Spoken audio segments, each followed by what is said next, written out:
All right, Zach Stevens, we just got done talking to Nathaniel Hackett at the NFL Combine. He said one of the things that he really likes to do is make people feel uncomfortable. Am I accomplishing that right now? What are you doing, bro? I love hearing from Nathaniel Hackett because he's so authentic. And he's I'm making you uncomfortable. He's so authentic because he's just real. You know, and he said, you know, I asked him, I said, you're doing things differently than everyone. Is this something you've always thought? He said, no, I just thought I'm going to be myself. I'm going to do things the way I want to do it. And he literally stood up right next to Troy Rank, our friend, trying to make him feel uncomfortable. But it's nice to see. It's refreshing to see his energy. And I mentioned this on the podcast. I saw him for the first time in person today, and it didn't feel like a bit. You know, he gives off this crazy energy, and it kind of feels like this could be an act.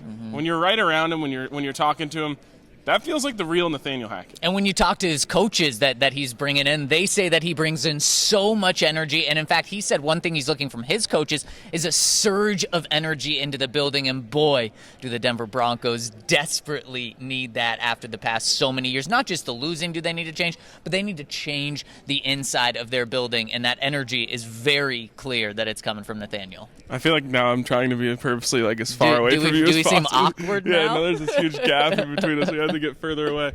What else did you take away from what Nathaniel Hackett had to say? Well, quarterbacks. And when it comes to the quarterback position, Nathaniel Hackett's looking for three things. One, intelligence. He said it's all about intelligence when it comes to the quarterback position. Two, toughness, physical and mental toughness. A little harder to judge that one. And three, accuracy. And when I heard him say those things, I thought, boy, Mac Jones is his perfect quarterback. Obviously, Mac Jones not in the draft this year, but that's how we're going to evaluate these quarterbacks. Obviously, we know any of the trade guys, Aaron Rodgers, Russell Wilson, they have those three things. But then when it comes to the draft, who of these 5 or 6 quarterbacks that can go in the first couple of rounds have these three traits? And that's how we need to evaluate the Broncos quarterbacks. It's interesting because accuracy is the first one we've heard him mention. That's an actual trait of a quarterback, right. You know, toughness and intelligence. Yep. Obviously, those are important things.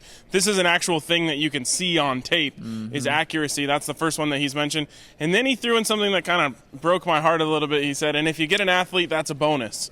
That's the first thing he said, really, since he's been here that I strongly disagreed with. I think that should be one of the top 2 things you look for in a quarterback in 2022 is having that athleticism. Clearly not as important to him. But then George Paton said that athleticism is something you really look for now. So it'll be interesting to see if these guys can get on the same page about a certain quarterback or if it's, you know, someone who has it all. Yep, and one of the things is the it factor that he talked about. You're looking for a quarterback to have it. What is that? I think that's something that you more feel, and maybe you got to get this close to someone in order to feel that, right? Well, they'll get the opportunity to get nice and close to the quarterbacks here at the NFL Combine. But we'll be back with plenty more content, so stay tuned to the YouTube channel.